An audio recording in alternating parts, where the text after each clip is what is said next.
Good evening dear students. आज के session में डिस्कस करेंगे गैमेटोजेनेसिस। ठीक है, ये गैमेटोजेनेसिस एक शानदार टॉपिक है जहाँ से बहुत सारे क्वेश्चंस आते हैं। यहाँ पे आपको फ्लो चार्ट भी मिलेगा। ठीक है, फ्लो चार्ट मिलेगा। फ्लो चार्ट में सारे स्टेप्स को क्लियर करना है आपको। टॉपिक को स्टार्ट करने से पहले मैं आपको बता दूं कि गैमेटोजेनेसिस जो है ये एक्चुअली मेल और फीमेल दोनों में होता है। ठीक है, मेल और फीमेल दोनों में होगा। जब मेल में होगा तो इसका रिजल्टेंट होगा स्पर्म।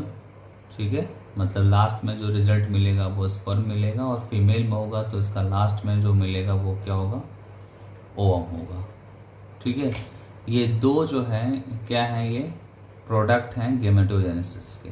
ठीक है, जिसमें फर्स्ट जो है वो है स्पर्म का फॉर्मेशन। और अगर आप स्पर्म फॉर्मेशन की बात करते हैं, ठीक है, या ऐसे बोल सकते हैं कि गैमेटोजेनेसिस अगर आप मेल में डिस्कस करेंगे तो उसको क्या बोलेंगे, आप उसको बोलेंगे स्पर्मेटोजेनेसिस बोलेंगे। क्या बोलेंगे उसको, स्पर्मेटोजेनेसिस। बट जब आप फीमेल में डिस्कस करेंगे तो उसको क्या बोलेंगे, आप oogenesis बोलेंगे। ठीक है, एक बार फिर से रिपीट कर दूं मैं। गैमेटोजेनेसिस को मेल के केस में आप क्या बोलेंगे, स्पर्मेटोजेनेसिस बोलेंगे। गैमेटोजेनेसिस फीमेल के केस में क्या बोलेंगे, oogenesis बोलेंगे। ठीक है, इन दोनों टॉपिक को डिटेल पढ़ना है। इसमें बहुत सारे इंफॉर्मेशन है और साथ में यहाँ पे फ्लो चार्ट है। फ्लो चार्ट्स में बहुत सारे स्टेप्स हैं स्पर्मेटोजेनेसिस और oogenesis को, वहाँ पे वो सारे स्टेप्स को आपको ध्यान से पढ़ना होगा। ठीक है, तो ये आपके सामने दिख रहा है गैमेटोजेनेसिस हेडिंग। इसका जो फर्स्ट पॉइंट है आप ध्यान से देखो। The primary sex organ like testis कहाँ पे होगा, मेल में होगा। And ovaries in female produce gametes, that means की स्पर्म एंड ओवम। ठीक है, रेस्पेक्टिवली। ठीक है, by the process called gametogenesis. ठीक है, मेल के केस में गैमेटोजेनेसिस को क्या बोलते हैं, स्पर्मेटोजेनेसिस। और फीमेल के केस में क्या बोलते हैं, उसको oogenesis बोलते हैं। ठीक है, ये चीज ध्यान देना होगा आपको। देन आपको मैं बता दूं कि जब आप स्पर्मेटोजेनेसिस डिस्कस करेंगे तो स्टोरी जो होगी वो स्टार्ट होगी कहाँ से, वो स्टार्ट होगी स्पर्मेटोगोनिया से। ठीक है, ठीक है, किससे स्टार्ट होगी, स्पर्मेटोगोनिया, जिसको आप क्या बोलते थे पहले, मेल जर्म सेल बोलते थे। ठीक है, मेल जर्म सेल्स को स्पर्मेटोगोनिया बोलते हैं। और ये जो होता है ये डिप्लॉयड फॉर्म में होता है। किस फॉर्म में होगा, ये डिप्लॉयड फॉर्म में होगा। अगर ह्यूमन की बात हो रही है तो डिप्लॉयड जो फॉर्म होगा, या ऐसे बोल सकते हैं डिप्लॉयड क्रोमोसोम्स को आप टोटल कितने क्रोमोसोम से मेंशन कर सकते हैं, 46 या 23 पेयर। ठीक है, आप ऐसे बोल सकते हैं कि स्पर्मेटोगोनिया में जो टोटल नंबर ऑफ क्रोमोसोम्स होते हैं वो 46 होते हैं और 23 पेयर होते हैं। दैट मीन्स कि ये डिप्लॉयड फॉर्म में होगा। किस फॉर्म में होगा, ये डिप्लॉयड फॉर्म में होगा। ठीक है, स्पर्मेटोगोनिया का पहले क्या होता है, माइटोसिस होता है। ठीक है, क्या होगा, माइटोसिस होगा।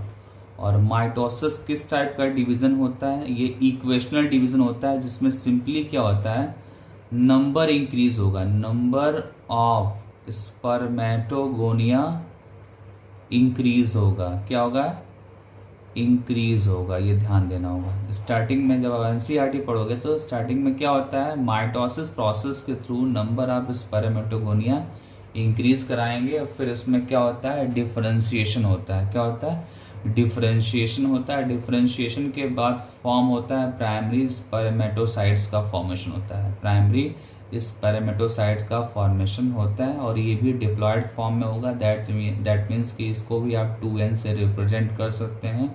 और यहाँ पे भी टोटल जो क्रोमोसोम होगा वो 46 होगा, पेयर के फॉर्म में 23 पेयर होगा। ठीक है, ये सारे पॉइंट्स आपको लर्न करने पड़ेंगे। देन स्टार्ट होगा क्या, मियोसिस। ठीक है, स्टार्ट क्या होगा, मियोसिस। यहाँ से और यहाँ तक क्या होगा, मियोसिस होगा। ठीक है, मियोसिस में आपको पहले भी पता है कि मियोसिस में क्या होता है, दो फेज होते हैं। फर्स्ट जो होता है वो होता है मियोसिस फर्स्ट होता है, और सेकंड जो होता है वो मियोसिस सेकंड होता है। ठीक है, ये चीज ध्यान देना होगा। और एक चीज और बता दूं कि ये सारी स्टोरी कब स्टार्ट होती है, स्पर्मेटोजेनेसिस स्टार्ट कब होता है, बिगिन एट प्यूबरिटी। बट ऐसा फीमेल के केस में नहीं होता है। फीमेल में जब oogenesis होता है तो प्यूबरिटी में नहीं स्टार्ट होता, वो स्टार्ट होता है एम्ब्रियोनिक कंडीशन में। जब कोई भी फीमेल जब अपने एम्ब्रियोनिक कंडीशन में होती है तो वहीं से उसका oogenesis स्टार्ट हो जाता है। दैट मीन्स कि गेमेटोजेनेसिस स्टार्ट हो जाता है। और ये बहुत ज़्यादा रिमार्केबल पॉइंट है, इसको मैं आगे बताऊंगा। ठीक है ना, फिलहाल अभी मैंने ये बताने की कोशिश कर रहा हूँ कि प्राइमरी स्पर्मेटोसाइट्स बन गया और इसमें क्रोमोसोम नंबर जो होते हैं वो 46 होते हैं। दैट मीन्स कि 23 पेयर होंगे, जिसको आप डिप्लॉयडिक कंडीशन बता सकते हैं। और यहाँ पे क्या होगा, मियोटिक डिवीजन होगा, फर्स्ट मियोटिक डिवीजन। और फर्स्ट मियोटिक डिवीजन के बाद जो बनेगा वो क्या बनेगा, सेकेंडरी स्पर्मेटोसाइट्स बनेगा, जो हैप्लॉयडी फॉर्म में होगा। किस फॉर्म में होगा, वो हैप्लॉयडी फॉर्म में होगा। ठीक है, देन उसके बाद से सेकेंड मियोटिक डिवीजन होगा, उसके बाद से क्या बनेगा, स्पर्मेटिड्स बनेगा। क्या बनेगा, स्पर्मेटिड्स बनेगा। और स्पर्मेटिड्स जो होता है ये भी क्या होता है, हैप्लॉयडी फॉर्म में होगा। तो आप यहाँ पे भी 23 क्रोमोसोम बोल सकते हैं, आप यहाँ पे 23 क्रोमोसोम बोल सकते हैं। दैट मीन्स कि ये हैप्लॉयडी कंडीशन हो गया। यहाँ पे हैप्लॉयडी ऑलरेडी मेंशन है। और यहाँ पे भी 23 क्रोमोसोम होगा, 23 क्रोमोसोम होगा। और दैट मीन्स कि ये भी हैप्लॉयडी कंडीशन शो करेगा। ठीक है, अब आगे आते हैं। स्पर्मेटिड्स के बाद क्या होता है, डिफरेंशिएशन होता है। अच्छे से नोट करना है, डिफरेंशिएशन मतलब स्पेशलाइजेशन होता है।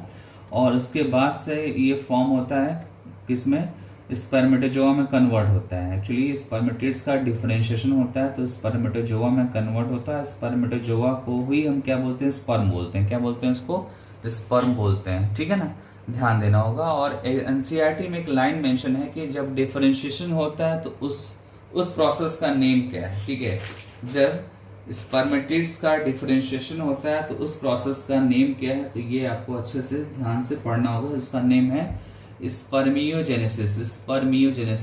ठीक है, एक बार सेंटेंस को मैं पढ़ देता हूँ। द स्पर्मेटिड्स, दैट मीन्स कि this one, are transformed into the spermatozoa. That means कि स्पर्म की बात हो रही है, by the process is called spermiogenesis. ठीक है, तो ये लाइन आपको याद करना होगा। ठीक है, देन आपको बता दूं कि उसके बाद क्या होगा, आफ्टर स्पर्मियोजेनेसिस क्या होगा कि स्पर्म का जो हेड होता है वो इंटर कर जाता है सर्टोइल सेल्स में। आपको मैंने बताया था प्रीवियस क्लास में कि Sertoli cells also present in seminiferous tubule. ठीक है ना, आपको पता है ना कि सेमनीफेरस ट्यूब्यूल के अंदर सर्टोइल सेल्स होता है और मेल जर्म सेल्स होता है। ठीक है, मेल जर्म सेल्स से बन रहा है क्या, स्पर्मेटोजोआ बन रहा है। और स्पर्मेटोजोआ मीन्स स्पर्म। और स्पर्म जब मैच्योर हो जाता है तो सर्टोइल सेल्स में एम्बेडेड हो जाता है, मतलब कि पार्सली वो इसके कुछ पार्ट स्पर्म का एंटर कर जाएगा। यहाँ पे मैंने मेंशन किया है, स्पर्म का हेड पार्ट सर्टोइल सेल्स में जाएगा। और ऐसा इसलिए होता है क्योंकि वहां से उसको क्या मिलना है, न्यूट्रिशन मिलना है। क्या मिलना है उसको, न्यूट्रिशन मिलना है। ठीक है, न्यूट्रिशन मिला और स्पर्म मैच्योर हो गया। और देन उसके बाद से क्या होगा, स्पर्म जो है सेमनीफेरस ट्यूब्यूल से रिलीज होगा। ठीक है, सेमनीफेरस ट्यूब्यूल से स्पर्म बाहर निकलेगा, रिलीज होगा। और उस प्रोसेस को हम बोलते हैं स्पर्मिनेशन। क्या बोलते हैं, स्पर्मिनेशन। तो इसको भी याद करना है, निकलने को स्पर्मिनेशन। और यहाँ पे डिफरेंशिएशन मीन्स कि स्पर्मेटिड्स को स्पर्मेटोजोआ में जो कन्वर्जन हो रहा है उस प्रोसेस का नाम है स्पर्मियोजेनेसिस। क्या है, स्पर्मियोजेनेसिस। ठीक है, तो ये आपका गेमेटोजेनेसिस प्रोसेस में मैक्सिमम पॉइंट्स मैंने एनसीईआरटी के अकॉर्डिंग आपको बता दिए हैं। ठीक है, आप थोड़ा सा ध्यान देंगे कि कहाँ कहाँ पे कौन कौन सा स्टेप्स हुआ है, क्या प्रोसीजर हुआ है, ये सारी चीजें को आप ध्यान देंगे। ठीक है, देन स्पर्मेटोजेनेसिस में हेल्प करने वाले हार्मोन्स पे डिस्कशन एक बार कर लूं। मैं ऑलरेडी वैसे कर चुका हूँ डिस्कशन। आपके सामने ये जो फ्लो चार्ट दिख रहा है, ये फ्लो चार्ट मैं ऑलरेडी डिस्कस कर लिया है मैंने। ठीक है, अगर आपको याद आ रहा होगा, ठीक है, तो अच्छी बात है। अगर नहीं याद आ रहा होगा तो आप मेल रिप्रोडक्टिव सिस्टम का रिवीजन कर लीजिए। ठीक है, मेल रिप्रोडक्टिव सिस्टम में ये सारा मैंने पॉइंट्स ऑलरेडी डिस्कस कर रखा है, तो वहाँ से आप इसको नोट कर लेंगे। मैंने सिर्फ यहाँ पे ये कोशिश किया है कि आपको ये तो पता चले कि स्पर्मेटोजेनेसिस में क्या एक्चुअली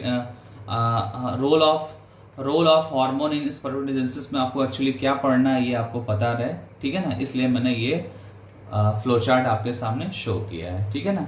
तो ये चीज़ आप previous video lecture that means कि मेल रिप्रोडक्टिव सिस्टम से इसको देख के इसका नोट्स तैयार कर लेंगे आप।